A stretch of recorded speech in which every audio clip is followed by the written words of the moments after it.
जय श्री कृष्ण। नमस्कार, आदाब, सत श्री अकाल, वंदे मातरम। आप सभी का हमारे यूट्यूब चैनल सत्ययुगारंभ में बहुत बहुत स्वागत है।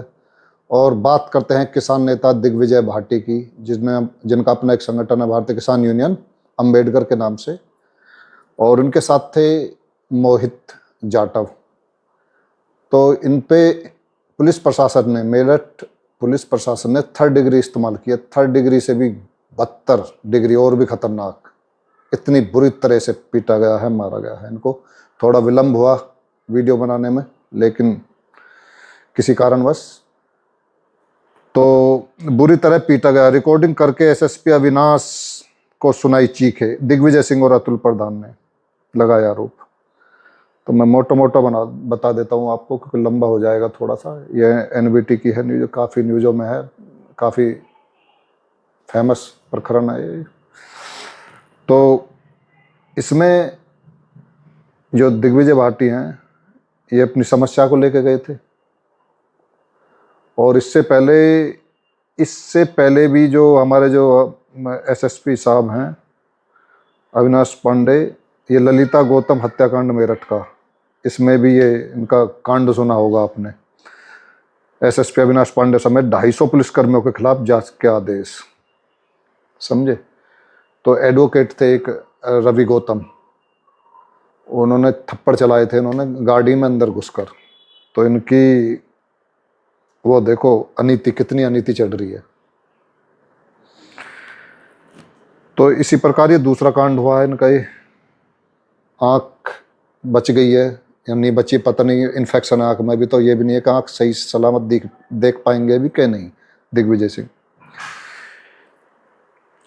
तो एक किसान नेता हैं मेरठ के, और सभी जितने भी किसान संगठन हैं काफ़ी आक्रोशित हैं। सब के सब एकदम अटेंशन मोड में हैं और इनके खिलाफ, इस प्रशासन के खिलाफ, ऐसे भ्रष्ट अधिकारी के खिलाफ कुछ करने के मूड में है। खाली सस्पेंड करना या लाइन हाजिर करना, इससे काम नहीं चलेगा। निष्कासित, टर्मिनेट हो, कोई नियम कानून बने, कोई ऐसा कि जितनी जो कोई बड़ी पोस्ट पर हो उस पर उतने ही सख्त नियम कानून हो उसके खिलाफ। क्योंकि जब रक्षक ही भक्षक हो जाए तो आम जनता का क्या होगा फिर। तो इन भाई साहब को, जो दिग्विजय भाटी जी हैं, इनको मतलब एक गाना था चोली के पीछे क्या है, चोली के, उस पर नचाया भी गया और इन्हें इतना डराया भी गया, मारा भी गया, उल्टा लटका लटका कर। और एसएसपी साहब ने ये बोला कि चीखें मेरे कानों तक आनी चाहिए इनकी चीखें। तो इनको रिकॉर्डिंग करके भी सुनाया गया इनके सिपाहियों के द्वारा। तो इतनी घिनौनी हरकत की है इसके साथ इन्होंने, जो किसान नेता दिग्विजय भाटी हैं। तो मैं आपको यही बता रहा हूँ, एनकाउंटर की भी धमकी दी गई थी कि एक गोली मेरे बाजू में मार दो, 2-2 गोली इनके मोहित जाटव के और दिग्विजय भाटी के मारो। तो यहाँ तक भी मतलब करने के मूड में थे। तो मैं इसलिए तो कहता हूँ, बार बार समझाता हूँ, जिसे आप लोकतंत्र कह रहे हो, ये लोकतंत्र नहीं है। जिस व्यवस्था का सेंट्रलाइजेशन हो, केंद्रीकरण हो, राजतंत्री है। ये डीमन शब्द से आया, डेमोक्रेसी डीमन शब्द से, यानी शैतानी तंत्र उन अंग्रेजों का बनाया गया। जो अंग्रेजी तंत्र जिसे लोकतंत्र कहते हो आप, बड़े प्रेम पूर्वक, प्रेम सम्मान से, ये असलियत में राजतंत्री है। तो हमें मतलब इस घटना से नहीं, और भी घटनाएं तो होती रहेंगी, एक जाएगा 10 आएंगे, ये तो बार बार रिपीट होती रहेंगी। तो क्यों ना इसकी जड़ पे, मूल जड़ पे कार्य किया जाए, इस सिस्टम को, इस तंत्र को बदला जाए। ऐसा कुछ कानून नियम बनाने चाहिए जो ऐसे भ्रष्ट अधिकारियों के तुरंत, अब कहाँ चली गई इनकी ईडी, सीबीआई, इनकम टैक्स कहाँ चला गया। और 99% ऐसे अधिकारी भ्रष्ट ही निकलते हैं। इनकी संपत्ति की जांच हो और कितनी इनकी तनख्वाह है, कितने इनके खर्चा, उसका एवरेज निकाला जाए। बाकी जो संपत्ति हो इनकी, तो मैं कह रहा हूँ सब की सब सरकार के नीचे आनी चाहिए। और सरकार भारत का नागरिक है, उनके विकास कार्यों में हो खर्च, हो संपत्ति। तो ऐसे भ्रष्ट अधिकारी का कुछ नहीं होगा। अधिकारी का तो केवल, जैसे आईपीएस संजीव भट्ट हैं, गुजरात के दंगों में मोदी पर उठाए सवाल, ऐसे जेल काटते हैं। ऐसे भ्रष्ट अधिकारी कभी जेल नहीं काटते। तो कानून तो अब बनाने पड़ेंगे और बनवाने पड़ेंगे। और ये यदि हमने आवाज नहीं उठाई तो आने वाली नस्लें हमारी बिल्कुल गुलाम कर दी जाएंगी, गुलाम बना दी जाएंगी। कुछ तो इसके वजह से बनाई जा रही हैं, आप समझ रहे हो ना, सुई की वजह से। और रही सही ये ऐसे अधिकारी बना देंगे गुलाम।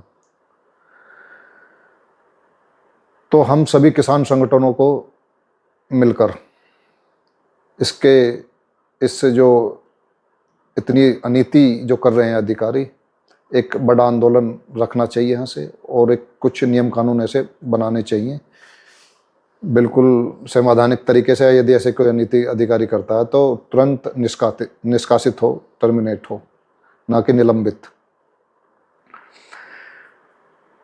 तो मैं बात बताता हूँ आपको, ये आखिर हो क्यों रहा है इस दुनिया में, समाज में ऐसा क्यों, इंडिया में खासकर ऐसा क्यों हो रहा है?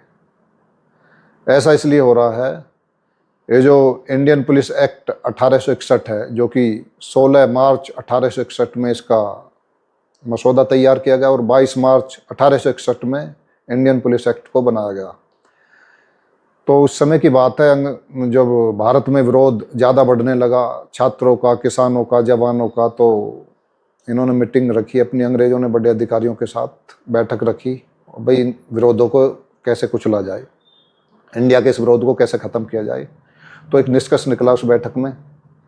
निष्कर्ष ये निकला कि साहब, ये इंडिया के जो लोग हैं, ये काफ़ी अब इस समय गरीब हैं, इनकी आर्थिक स्थिति खराब है, और प्लस ये जातियों में बटे हुए हैं, धर्म के नाम पर बटे हुए हैं आपस में।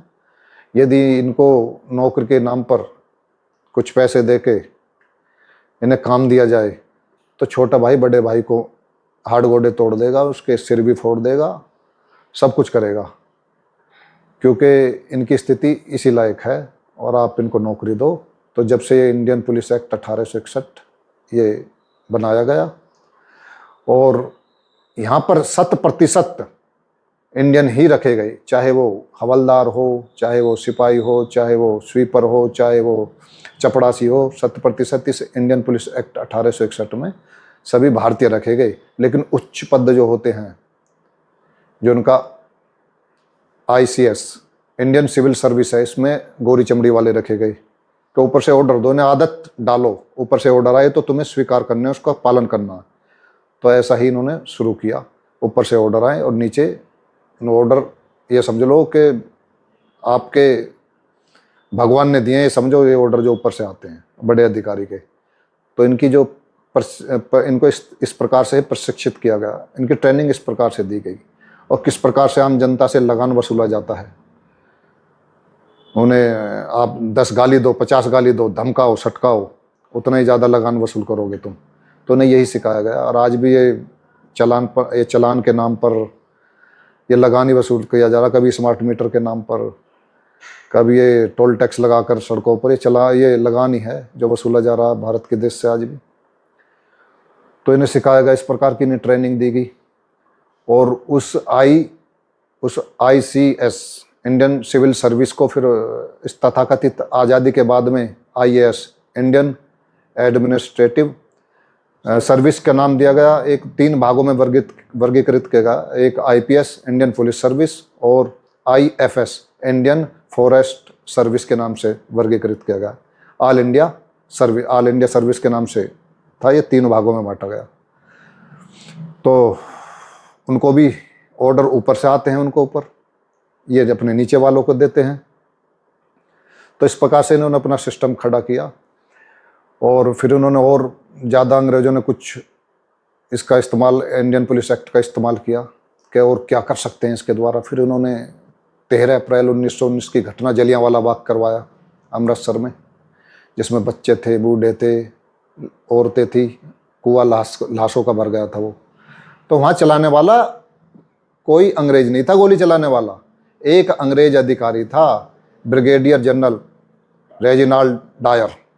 उसने ऑर्डर दिया था और इन्होंने ऑर्डर माना हमारे काले अंग्रेजों ने, ये हमारे इंडियन भारतीय जिन्होंने इंडियन पुलिस एक्ट में जो भर्ती थे, इन्होंने गोलियां चलाई थी। तो इनकी मानसिकता इस तरह इतनी विकृत कर दिया, विवेक इनका शून्य कर दिया है बिल्कुल। ये खेल खेला गया था। और फिर आगे जाके जब ये घटना घट गई तो ये इनको अंग्रेजों को तो बहुत खुशी हुई, भाई ये तो ऑर्डर दो इनको, इन पर अपनों को इनको ऑर्डर दो, इनको तनख्वाह दो, इनको नौकरी दो, इनको इंडिया वालों के ही हाथों से मरवाओ। वो आज भी चल रहा, वो उन्हीं का पुलिस एक्ट ही है 1861 वाला। फिर लॉर्ड लुइस माउंटबेटन हुए जो अंतिम वायसराय थे 1947 तक, और बाद में ये गवर्नर जनरल बने 1948 तक। तो इन्होंने फिर देखा, काफ़ी अध्ययन किया, तो उन्होंने देखा यार ये तो, इन्होंने फिर देखा भारतीय इस तरह के हैं, टुकड़ा फेंको और उनको अपनों को अपनों पे मतलब कटवाओ। यानी कि ब्लैक डॉग की उपाधि असलियत में यहाँ से मिली थी, जो भारतीयों को ब्लैक डॉग की उपाधि मिली थी यहाँ से, कि टुकड़ा फेंको अपना और इनको अपनों के ऊपर छोड़ दो। ये सिर भी फोड़ेंगे, ये गोली भी चलाएंगे, डंडे भी चलाएंगे, सब कुछ करेंगे। तो इस प्रकार से इन्होंने ये खेल खेलना शुरू किया। बोले अब हमें यहाँ की जरूरत नहीं है रहकर राज करें, अब तो हम वहीं से राज करेंगे, ऑर्डर देंगे इन्हें ऊपर से और राज हम वहीं से करेंगे, ब्रिटेन से ही, समझे।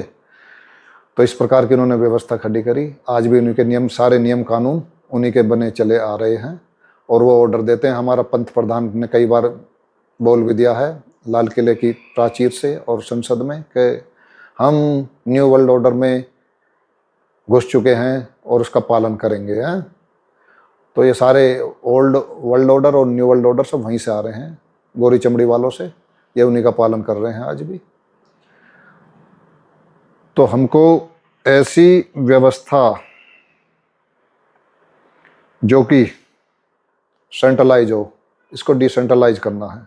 असली आज़ादी यहीं से अपनी ग्राम सभाओं को खड़ा करना होगा, क्योंकि in a democracy government is a mirror of the public, in a democracy government is a mirror of the society, in a democracy government is simply a reflection of the people and people are fool.